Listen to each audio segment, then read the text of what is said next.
TX viewers, this is Sindhu. ప్రపంచంలో food ఇష్టపడని వారు ఎవ్వరు ఉన్నారు.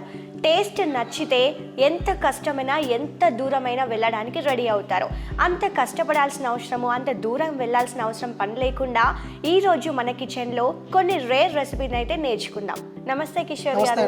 ఓకే, ఈరోజు మన కిచెన్లో ఏం స్పెషల్ చేయబోతున్నారు? ఈరోజు ఆంధ్ర రొయ్యల ఇగురు. ఆంధ్ర రొయ్యల ఇగురు వినడానికే చాలా డిఫరెంట్గా ఉంది. సో ప్రాసెస్ ఏంటండి దీనికి? ఆంధ్ర ప్రాన్స్ కర్రీ ఈజీగా ఎలా తయారు చేసుకోవాలో తెలుసుకుందాం. ముందుగా ఆంధ్ర ప్రాన్స్ కర్రీకి కావాల్సిన ఇంగ్రీడియంట్స్ ఏంటో చూద్దామా. Prawns, salt, ginger garlic paste, haldi, cloves, cinnamon, elaichi, chopped onions, chopped green chillies, curry leaves, chopped tomatoes, mirchi powder, coriander powder, coriander, garam masala, oil. దీనికి ప్రాసెస్ ఫస్ట్ ఆఫ్ ఆల్ వచ్చేసి ఒక ప్రాన్స్ ఒక 250 గ్రామ్స్ ప్రాన్స్ తీసుకుని ఓకే సేమ్ ఇట్లా రేలుగా cut చేసుకుని మొత్తం clean చేసి ఓకే ఇది మొత్తం క్లీన్ చేసుకోవాలి. Yes madam. ఓకే, మీరు ఎంత తీసుకున్నారు? 250 గ్రామ్సా? 250 గ్రామ్స్ ఓకే తీసుకుని వాష్ చేసి అందులో కొంచెం సాల్ట్, అల్లం వెల్లుల్లి పేస్ట్, పసుపు వేసుకుని కలుపుకోవాలి. ఓకే, ముందే ఎంతసేపు పక్కన పెట్టుకోవాలి? కలిపి ఒక 30 మినిట్స్ 1 అవర్ పెట్టుకున్నా పర్లేదు. ఓకే ఓకే నెక్స్ట్ ఏంటండి ప్రాసెస్? నెక్స్ట్ స్టవ్ ఆన్ చేసుకోవాలి. స్టవ్ ఆన్ చేసి ప్యాన్ హీట్ అయినాక ఒక 2 టేబుల్ స్పూన్ ఆయిల్ వేసుకుని ఓకే ఆయిల్ హీట్ అయినాక ఓకే ఒక 2 లవంగా,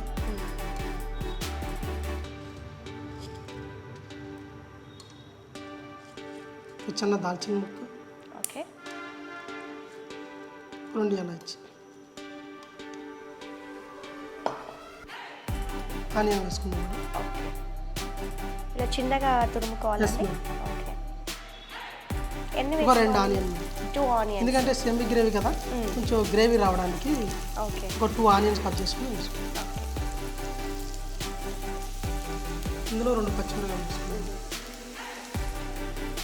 పొడవుగా ఎస్ మేడం. కలుపుకోవాలి. ఇంకా స్పైసీ కావాలనుకుంటే కొంచెం ఎక్కువ వేసుకోవచ్చు. స్పైసీ కావాలంటే ఎక్కువ కూడా వేసుకోవచ్చు.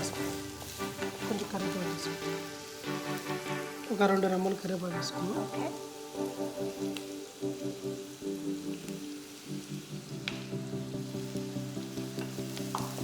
బాగా బ్రౌన్ అయ్యేదాకా కొంచెం ఫ్రై చేయాలి. ఓకే ఇది బ్రౌన్ కలర్ వచ్చేదాకా ఫ్రై చేసుకున్నాం. ఓకే 1 టీ స్పూన్ అల్లం వెల్లుల్లి పేస్ట్. ఈ అల్లం వెల్లుల్లి పేస్ట్ కూడా కొంచెం అల్లం కొంచెం 100 గ్రామ్స్ అయితే వెల్లుల్లిపాయలు 200 గ్రామ్స్ 200 గ్రామ్స్ వేసుకోవాలి. ఓకే వేసుకుంటే కొంచెం కలర్ కానీ టేస్ట్ కానీ చాలా బాగుంటుంది అన్నమాట. ఓకే చాప్ టమాటా వేసుకుంటాం. టమాటోస్ ఇలా చిన్నగా తరుక్కోవాలండి. కొంతమంది ఇందులో చింతపండు పులుపు వేస్తారు కదా, మనం చింతపండు వేయకుండా టమాటా వేస్తాం. ఓకే చింతపండు ఆప్షనల్ అండి, వేసుకోవచ్చా? వేసుకోవచ్చు మేడం. ఈ కార్డ్ కూడా యూజ్ చేయొచ్చు, పెరుగు కూడా యూజ్ చేయొచ్చు. ఓకే సో మనం ఇందులో పెరుగు కూడా యూజ్ చేయకుండా కోకోనట్. టమాటా వేసాక వెంటనే ప్రాన్స్ అయితే వేసుకోకూడదంట, గట్టిగా అయిపోతుందంట. సో ఇదైతే ఒక టమాటా వేసుకున్నాక మంచిగా వేగాకే ప్రాన్స్ వేసుకోండి. ఓకే 250 గ్రామ్స్ టమాటా ప్రాన్స్ వేసుకోండి. 250 గ్రామ్స్ ప్రాన్స్ అయితే తీసుకున్నారు. మంచిగా కడుక్కొని వాటిలో మిశ్రమాన్ని కలుపుకొని పెట్టుకోవాలి. ఆల్రెడీ మనం ఇందులో ఫస్ట్ సాల్ట్ వేసాము కాబట్టి సాల్ట్ పసుపు వేసాము, ఒక ప్రాబ్లం లేదు. వేసుకున్నా పర్లేదు, వేసుకోకపోయినా ఇది కలర్ కాబట్టి పసుపు ఆ కలర్ కాబట్టి. సో మనం ఇందాక ఆనియన్ టమాటా వేసుకున్నప్పుడు పసుపు వేసుకోవచ్చు, వేసుకోకపోవచ్చు, కానీ ఆల్రెడీ ఇందులో కలిపాము. ఓకే సో ఇందులో తక్కువ కలుపుకొని అందులో వేసుకున్నా పర్లేదు, లేకపోతే కలర్ హెవీ అయిపోతుంది. ఓకే పసుపు ఎక్కువ కలర్ వచ్చేస్తుంది. సో ఇది ఒక 5 నిమిషాలు మూత పెట్టేసి బాగుంటుంది. ఈ టమాటో ఆనియన్ గ్రేవీ చాలా బాగుంటుంది మేడం, ఎందుకంటే ఇది బాయిల్ అయ్యేందుకు టేస్ట్ వస్తుంది ఆనియన్. ఓకే ఆనియన్ టేస్ట్ అంటే నీకు అన్ని కర్రీలో యూజ్ చేస్తారు కాబట్టి దాని ఫ్లేవర్ వేరు ఉంటుంది. నన్ను అడిగితే ఇంకా మనం వాటర్ వేసుకోవాల్సిన పని లేదేమో. వాటర్ వేసుకోవచ్చు, వేసుకోవచ్చు, ప్లస్ వేసుకోకపోయినా పర్వాలేదు. ఇందులో వాటర్ ఆల్రెడీ వస్తుంది కాబట్టి.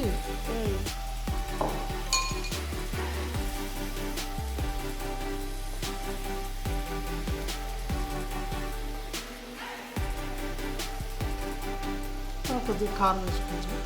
ఓకే, ఎందుకన్నా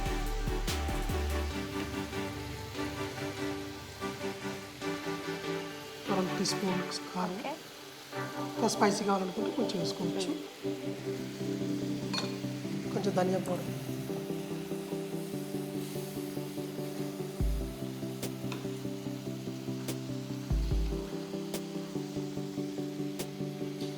ఒక 1/2 టీ స్పూన్ ధనియా పౌడర్. ఓకే,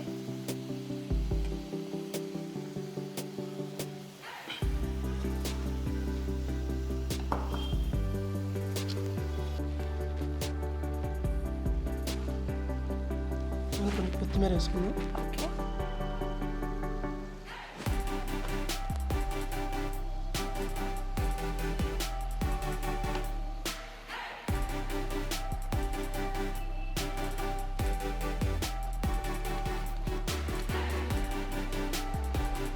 సో అయిపోయింది. కొంచెం మనం గరం మసాలా వేసుకున్నాం. ఓకే,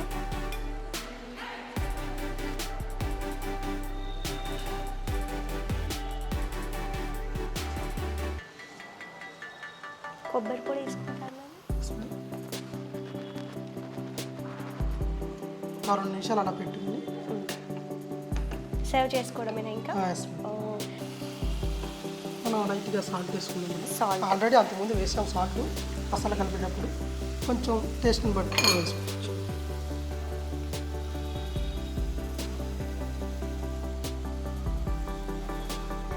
ఈ ప్రాన్స్లో సాల్ట్ అనేది ఎక్కువ హెవీ వదిలేస్తుంది మేడం, ఎందుకంటే ఇది ఆల్రెడీ సాల్ట్ వాటర్లో ఉంటుంది కాబట్టి ఓకే, చూసి వేసుకోవాలి సాల్ట్.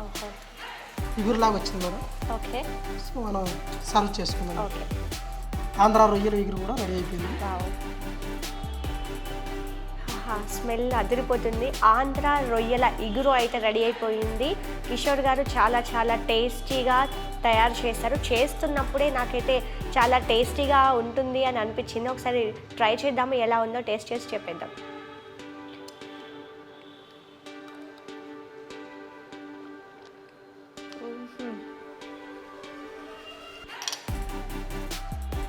ఆంధ్ర రొయ్యల ఇగురు చాలా బాగుంది. ఇందులో టమాటో యాడ్ చేశారు. ఆ టేస్ట్, గరం మసాలా ఆ టేస్ట్ కూడా తగులుతుంది. చాలా చాలా చాలా టేస్టీగా ఉంది. ఖచ్చితంగా మీ ఇంట్లో ఈ ఫుడ్ని తయారు చేసుకోవాలనుకుంటే టీఎక్స్ ఫుడ్ ఛానల్ని అయితే ఫాలో అవ్వండి, సబ్స్క్రైబ్ చేసుకోండి, లైక్ చేయండి, షేర్ చేయండి, కామెంట్ చేయండి.